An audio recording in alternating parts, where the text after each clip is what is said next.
सोने की जो ज़कात है उसका मसरफ क्या है? 20 दीनार। 20 दीनार का जो वजन आज के जमाने में कैलकुलेट किया गया तो 20 दीनार का वजन बनता है 85 ग्राम, 85 ग्राम। अगर आपके पास 85 ग्राम या उससे ज्यादा सोना है तो उसकी ज़कात आपको निकालना है 22.5%, 2.5%। अब आज के दौर में मान लो 24 कैरेट सोने की कीमत इस वक्त 10 ग्राम 1,25,000 रुपए की, फॉर एग्जाम्पल, मिसाल के तौर पर, और आपके पास जो सोना है वो 18 कैरेट का है, तो आपको 18 कैरेट के हिसाब से नहीं, आप ये देखिए कि जितनी कीमत का आपके पास 18 कैरेट सोना है उतनी कीमत में अगर आप 24 कैरेट सोना लेते तो कितने का होता? ज़कात 24 कैरेट सोने की देना है, 18 कैरेट की ज़कात नहीं देना है। तो अगर आपके पास 22 कैरेट है, 20 कैरेट है, 18 कैरेट है तो ओरिजिनल सोना, हदीस में सोने की ज़कात बताई गई है, सोना, ओरिजिनल सोना 24 कैरेट होता है। इसीलिए उलमा ने लिखा कि अगर किसी के पास 18 कैरेट है, 20 कैरेट है, 22 कैरेट है तो वो कीमत निकालेगा, मार्केट वैल्यू निकालेगा और ये देखेगा कि 24 कैरेट के हिसाब से उसके पास जो सोना है वो 85 ग्राम या उससे ज्यादा है कि नहीं। अगर उससे ज्यादा है या उतना है तो उसकी 2.5%, 2.5% ज़कात को निकालेगा। अब यहां एक मसला और याद रखिए, मैं भी साउथ इंडिया में रमजान में तफसीर के लिए जाता हूं, पिछले साल कर्नाटक गया, वहां यह मसला सामने आया। कुछ लोगों के दिमाग में यह चल रहा था कि हमारी बीवी के पास सोना है, हमने एक बार उसकी ज़कात निकाल दी, जिंदगी भर की छुट्टी होगी। नहीं, अगर आपके पास सोना है और वो सोना 85 ग्राम या उससे एबव है, उससे ऊपर है, तो हर साल आपको ज़कात निकालना है। एक साहब कहने लगे, मौलाना ये कौन सी बात हुई, एक कपड़ा एक बार धुल दिया साफ हो गया, बार बार क्यों धुला जाए? मैंने कहा भाई, हर मिसाल हर जगह आप फिट नहीं कर सकते। कपड़ा गंदा होता है तो बार बार भी धुला जाता है।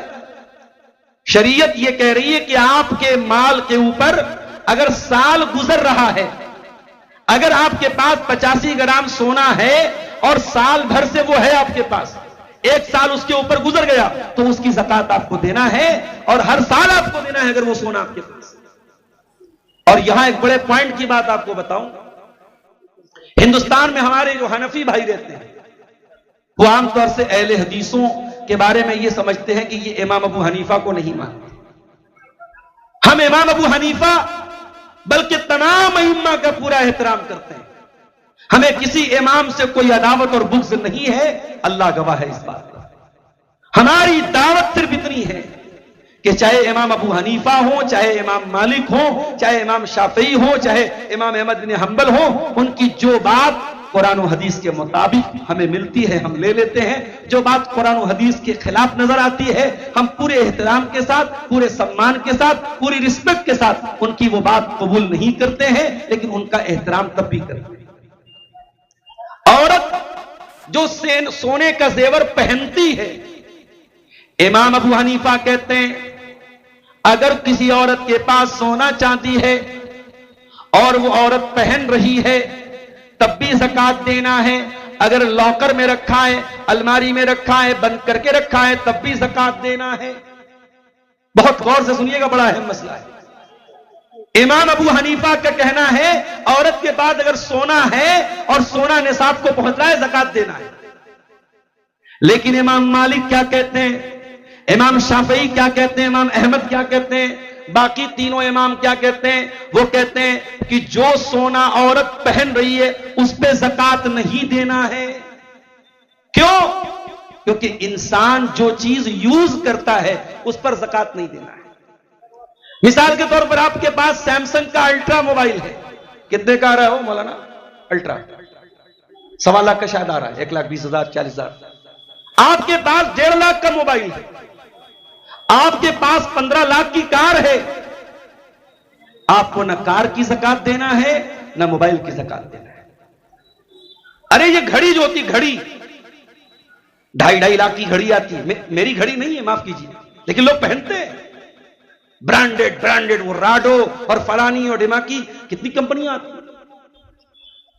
एक मरतबा शेख वसीउल्लाह अब्बास साहब ने मुझे एक घड़ी दी थी, मक्के में उनके घर पे मुलाकात करने गया था मैं, तो वो घड़ी बड़ी कीमती थी, मुझे नहीं अंदाजा हुआ। एक दिन मेरी अहलिया कहने लगी जरा इस घड़ी की देखिए कीमत क्या है। मैंने इंटरनेट पे सर्च मारा और 5 लाख की घड़ी थी भाई साहब। अब बाद में ट्रेन में एक मरतबा सफर के दौरान वो खो गई। अब वो तो मुझे गिफ्ट मिली थी, अपनी खरीदी होती तो हार्ट अटैक आ जाता। 5 लाख की घड़ी, तो घड़ी अगर आपके पास 5 लाख की है, ज़कात नहीं देना है। आपके पास घर है, जिस घर में आप रहते हैं 1 करोड़ का घर है, ज़कात नहीं देना है। यह शरीयत का उसूल है कि पर्सनल यूज के लिए आप जो चीज इस्तेमाल करते हो उस पर ज़कात नहीं देना है। तो इमाम मालिक का कहना है, इमाम शाफई का कहना है, इमाम अहमद इब्न हंबल का कहना है कि औरत अगर सोने का कंगन पहन रही है, सोने का हार पहन रही है, सोने की ईयररिंग पहन रही है, सोने की नथिया पहन रही है, उस पर ज़कात नहीं देना। हां, जो अलमारी में रखा है उस पर ज़कात नहीं देना। अब आप अहले हदीस उलमा से फतवा पूछिए कि मौलाना अगर मेरी औरत के पास सोना है, कुछ वो अलमारी में रखे हुए कुछ पहन रही है, तो क्या सब पे ज़कात देना है या सिर्फ जो अलमारी में रखा उस पे देना है? तो अहले हदीस उलमा आपको यही फतवा देंगे कि सब पे ज़कात देना है, क्योंकि दलील के एतबार से मजबूत बात यही है।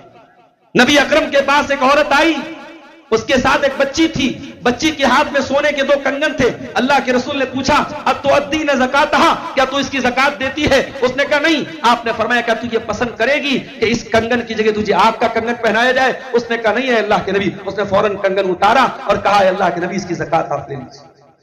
पता ये चला कि औरत अगर सोने का जेवर पहनती है तो भी ज़कात देना है, लॉक करती है, अलमारी में रखती है तब भी ज़कात देना है। तो सोने का निसाब आप समझ गए, 85 ग्राम सोने पर ज़कात है। चांदी का निसाब क्या है? चांदी का निसाब जो हदीसों में बयान किया गया 200 दिरहम पे ज़कात देना है। 200 दिरहम का आज के जमाने के हिसाब से जब वजन किया गया तो 595 ग्राम चांदी का वजन निकलता है। अगर किसी के पास 595 आधा किलो से कुछ ऊपर लगभग 600 ग्राम अगर किसी के पास चांदी है तो उस चांदी पर उसको ज़कात देना है। कितनी देना है? 2.5%। अगर 1 लाख की चांदी है तो 1 लाख में 2,500 की उसको ज़कात देनी। अगर 10 लाख की चांदी है तो 10 लाख में उसको 25,000 रुपया ज़कात का निकालना है। अब यहां एक मसला और समझ लीजिए, हमारे यहां करेंसी नोट की शक्ल में होती है। प्यारे नबी के जमाने में करेंसी सोना और चांदी की शक्ल में थी। तो आज हमारे पास जो बैंक बैलेंस है या जो घर में कैश रखा है उसकी ज़कात कैसे निकालेंगे? कुछ उलमा का कहना है सोने के हिसाब से निकालेंगे, कुछ कहते हैं चांदी के हिसाब से निकालेंगे। ज्यादा मजबूत बात यह है चूंकि सोना और चांदी की कीमत में बहुत फर्क है। भाई 85 ग्राम सोना कितने का हो जाएगा? अभी है कोई मैथमेटिक्स का माहिर आदमी? कोई मास्टर साहब बैठे हैं मैथ के? भाई 10 ग्राम सोना अगर 1,25,000 का है, 10 ग्राम सोना अगर 1,25,000 का है तो मैं समझता हूं कि 85 ग्राम सोना 10 लाख के ऊपर का हो जाएगा। यानी आप अगर सोने के हिसाब से कैश रकम की ज़कात निकालें तो 10 लाख तक की रकम ज़कात से बच जाएगी। इसलिए एहतियात इसमें है कि करेंसी में, बैंक बैलेंस में, पैसे में हम ज़कात के लिए चांदी को निसाब मानेंगे। अब चांदी की मौजूदा करंट कीमत क्या है आप पता कर लीजिए और उसमें आप निकाल लीजिए कि 600 ग्राम चांदी की कितनी कीमत निकलती है। अगर मिसाल के तौर पे चांदी की कीमत इस वक्त अगर 2 लाख है और 2 लाख रुपये में 1 केजी चांदी मिल रही है, मैं मिसाल दे रहा हूं, करंट कीमत आप पता कर लीजिए, तो आपको 2 लाख रुपये के हिसाब से 600 ग्राम चांदी यानी लगभग 1,20,000 रुपया 600 ग्राम चांदी की कीमत हुई। अगर इतना आपके पास बैंक बैलेंस है या इतना आपके पास घर में कैश पैसा है और वो पैसा आपके पास साल भर रहता है, उस पर आपको ज़कात निकालना है। कितना निकालना है? 2.5%, 2.5% आपको ज़कात निकालना है। अगर आपके पास 10 लाख रुपया है 25,000 निकालना है, 1 लाख रुपया है 2,500 रुपया निकालना है। यह चांदी की ज़कात हो गई, सोने की ज़कात हो गई, कैश की ज़कात। अब एक बिजनेसमैन आदमी, उसकी यहां दुकान है जयनगर में और दुकान पे उसके 10 लाख का माल रखा हुआ है और उसका माल जो है वो रोटेट होता रहता है। कभी 10 लाख का माल है, बिक गया तो 8 लाख का बचा, और माल आ गया तो 15 लाख का हो गया। वो कैसे ज़कात निकालेगा? तो उसका भी तरीका समझ लीजिए। तिजारत करने वाला बिजनेसमैन ज़कात कैसे निकालेगा? वो अपने सारे एसेट्स की कीमत निकालेगा। अगर वो दुकानदार है तो दुकान पे जितना माल है उस पूरे माल का कैलकुलेशन करेगा। मान लीजिए कि अगर उसकी दुकान पे 10 लाख का माल है, उसको नोट कर लेगा 10 लाख रुपया मेरे पास माल की शक्ल में। फिर बैंक में बैलेंस कितना है उसको भी ऐड कर लेगा, फिर कैश कितना है उसको भी ऐड कर लेगा, फिर मार्केट से जो पैसा लेना है उसको भी ऐड कर लेगा, और फिर मार्केट में जो पैसा देना है उसको माइनस करेगा, और उसके बाद जो रकम आएगी वो उसका पूरा माले ज़कात माना जाएगा, और उसका 2.5% उसको निकालना है। चूंकि तिजारत और बिजनेस में माल रोटेट होता रहता है, इसलिए उसमें हम साल का कोई एक दिन फिक्स कर लेंगे। मिसाल के तौर पर हम रमजान की 1 तारीख को या 10 तारीख को अगर ज़कात निकालते हैं, हम 10 तारीख को कैलकुलेट कर लेंगे कि आज की तारीख में मेरे पास कितने का माल है, कितना कैश है, कितना बैंक बैलेंस है, कितना मार्केट में देना है, कितना लेना है। उस हिसाब से कैलकुलेट करने के बाद जो माल तिजारत आएगा उसका 2.5%, अगर उसका पूरा माल 20 लाख का है तो 20 लाख में वो 50,000 की ज़कात निकालेगा। बात समझ में आ गई? ये हो गई आपकी सोने की ज़कात, चांदी की ज़कात, कैश की ज़कात, माल तिजारत की ज़कात। अब आइए, चूंकि देहात में खेती भी होती है, खेती की ज़कात हम कैसे निकालेंगे? सबसे पहला सवाल तो यही है कि क्या खेती की ज़कात है? आइए कुरान से पूछते हैं। सूरह बकरा की आयत नंबर 267 में अल्लाह ने फरमाया, या अय्युहल्लज़ीना आमनू अनफिकू मिन तय्यिबाति मा कसबतुम, ऐ ईमान वालो जो तुम कमाते हो, जो तुम हलाल कमाई कमाते हो, पाक कमाई कमाते हो, उसमें से ज़कात निकालो। व मिम्मा अखरजना लकुम मिनल अर्ज़, और जो जमीन से हमने निकाला है उसमें से भी ज़कात निकालो। पता ये चला कि जमीन से पैदा होने वाली चीजों पर भी आपको ज़कात देना है। और एक चीज और नोट कर लीजिए कि सोने की ज़कात कब देना है? जब साल पूरा हो जाए। चांदी की ज़कात कब देना है? जब साल पूरा हो जाए। कैश की ज़कात कब देना है? जब साल पूरा हो जाए। मगर खेती की ज़कात कब देना है? अल्लाह ने फरमाया, व आतू हक़्क़हू यौम हसादी, जिस दिन खेती कटे उसी दिन उसका हक हो। जिस दिन आपने खेती को काटा है, धान को काटा है, मकई को काटा है, उसी दिन उसकी ज़कात आपके ऊपर फर्ज होगी। अच्छा, अब यहां एक बात और नोट कर लीजिए, चाहे फल फ्रूट की ज़कात हो, चाहे अनाज की ज़कात हो, उसमें 2 कंडीशन है। एक कंडीशन यह है कि वो नापी या तौली जा सकती हो। जैसे आम है, तौला जा सकता है। जैसे आपका कोई भी फल है जो तौला जा सकता है और स्टोर किया जा सकता है, उस पे आपको ज़कात देना है। अनाज में आपका मकई हो गई, गेहूं हो गया, और इसी तरीके से धान हो गया, इन सब की आपको ज़कात देना है। और उसमें एक मसला और याद रखिए, अल्लाह के नबी ने फरमाया, फीमा सकतिस समाउ औ कान उसरियन अल उश्र, कि जो आसमानी बारिश से जिसकी सिंचाई हो रही है, आपको अलग से ट्यूबवेल नहीं लगाना पड़ रहा है, आपको नल नहीं लगाना पड़ रहा है, आपको पंप नहीं लगाना पड़ रहा है, आसमानी बारिश से या नदी से या नाले से वो सैराब हो जा रही है, खुद ब खुद उसकी सिंचाई हो जा रही है, जमीन की अपनी तरी से वो चीज तैयार हो जा रही है, उस पे आपको 10% ज़कात देना है। जितनी भी आपके पास वो चीज पैदा हो रही है उसका 10वां हिस्सा, अगर आपके पास, मैं मिसाल दे रहा हूं, अभी मैं बताऊंगा, 1 कुंटल अगर वो चीज पैदा हो रही है तो 1 कुंटल पे आपको 10 किलो देना है। लेकिन अगर आप खुद सिंचाई कर रहे हैं ट्यूबवेल के जरिए, मशीन के जरिए, पंप के जरिए, तो फिर उसका हाफ आपको देना है, यानी 5% आपको ज़कात देना है। आपको 100 रुपये में 5 रुपया ज़कात देना है। अब यह सवाल पैदा होता है कि गल्ले का निसाब क्या है, कितने गल्ले पर हमें कितने अनाज पे ज़कात देना है। अल्लाह के नबी ने फरमाया, लैसा फीमा खम्सति औसतिन सदका, 5 वस्क से कम में ज़कात नहीं है। 1 वस्क कितना होता है? 60 सा का, 60 सा का 1 वस्क होता है, और 5 वस्क से कम में ज़कात नहीं है, और 1 सा 2.5 किलो का होता है। तो इस कैलकुलेशन के हिसाब से 5 वस्क का मतलब हो गया 7.5 कुंटल। अगर आपका धान 7.5 कुंटल है, मकई 7.5 कुंटल है, और इसी तरीके से जो भी अनाज आप पैदा कर रहे हैं उस पर अगर 7.5 कुंटल या उससे ज्यादा वो निकल रहा है, तो जिस दिन आप कटाई करते हैं उसकी ज़कात आपको देना है। चाहे आप उसी की शक्ल में दीजिए जो उसकी मार्केट वैल्यू है, उस मार्केट वैल्यू के हिसाब से। अगर आप आसमानी बारिश से खेती हो रही है तो 10% देना है, और ट्यूबवेल वगैरह के जरिए कर रहे हैं तो 5%। अब एक सवाल पैदा होता है, हमने सब्जी निकाली है, आलू बोया है, हमने बैगन बोया है, हमने सब्जी अपने खेतों में बोई है, तो सब्जी की ज़कात देना है कि नहीं देना है? अल्लाह के नबी ने फरमाया लैसा फिल खज़रावाति सदका, सब्जी की आपको कोई ज़कात नहीं देना है।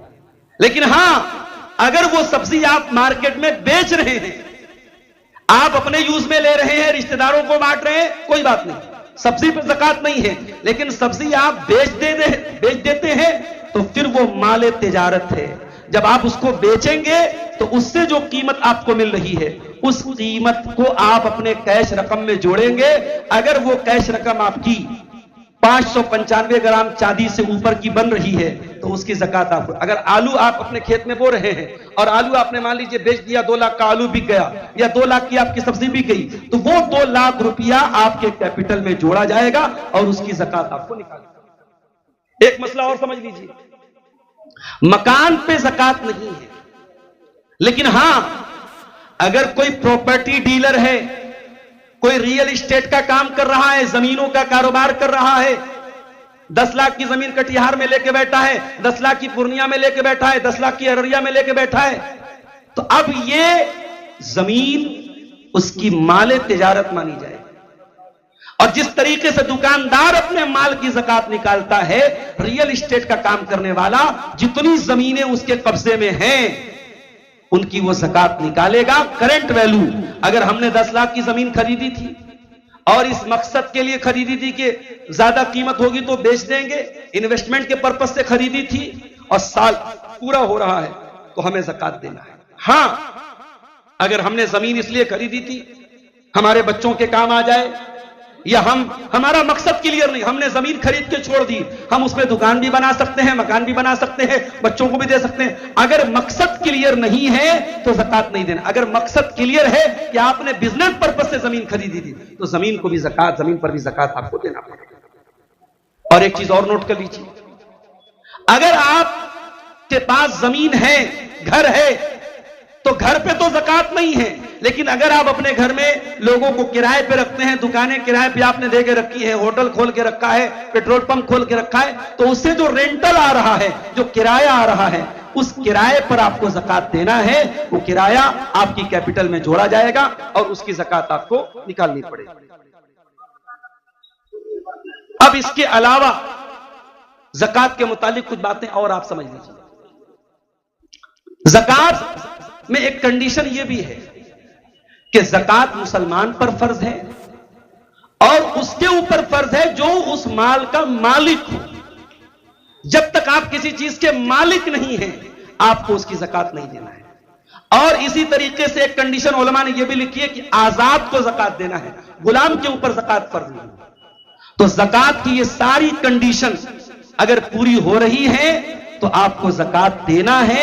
और अगर आप ज़कात नहीं देंगे तो मैंने हदीसें भी आपको पढ़ के सुनाई, कुरान की आयत भी पढ़ के सुनाई कि दर्दनाक अज़ाब होगा। और अल्लाह के नबी ने तो यहां तक फरमाया कि जब कोई कौम अपने माल की ज़कात नहीं निकालती है, इल्ला मुनिउल क़त्र मिनस समा, आसमान से बारिश होना बंद हो जाती है।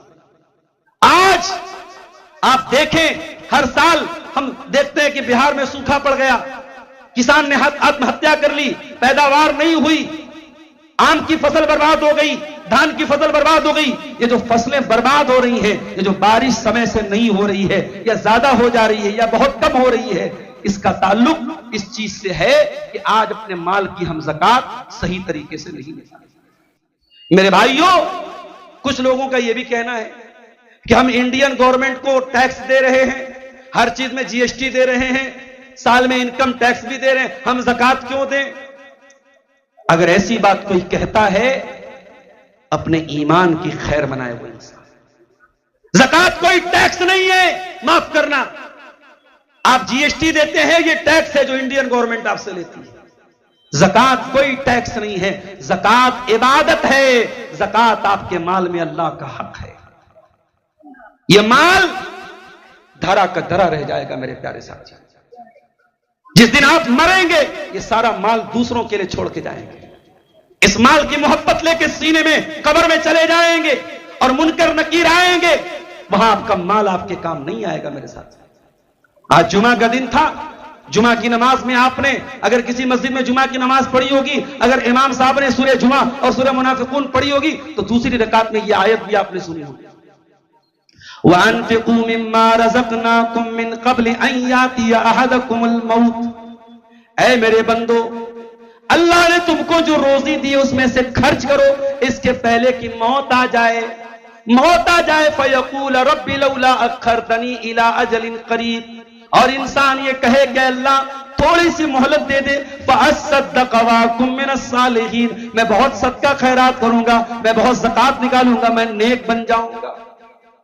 मौत का टाइम जहां फिक्स है मेरे भाइयों, जब फिक्स है वहीं मौत आए। अभी बड़ी बड़ी करंट न्यूज आपने सुनी होगी, जो सऊदी अरब में हादसा हुआ है और उम्रा करने वाले जायरीन की जो बस टकरा गई है जाकर के डीजल के टैंकर से। कितना खतरनाक हादसा हुआ। एक ही फैमिली के 17 लोग हलाक हो गए। उसमें दादा भी है, उसमें पोता भी है, उसमें बहू भी है, उसमें ससुर भी है, छोटे छोटे बच्चे भी हैं। आराम से बस में सो रहे थे। वो तो ये सोच के गए थे हम तो उम्रा करने जा रहे हैं, घर जाएंगे, लोगों को खजूर बांटेंगे, जमजम बांटेंगे, फोटो दिखाएंगे, अपने उम्रा की दास्तान सुनाएंगे, अपने सफर की दास्तान सुनाएंगे। आज वो खुद दास्तान बन गए। आज उनकी लाशों का आता पता नहीं है, जल के खाक हो गए मेरे प्यारे साथी।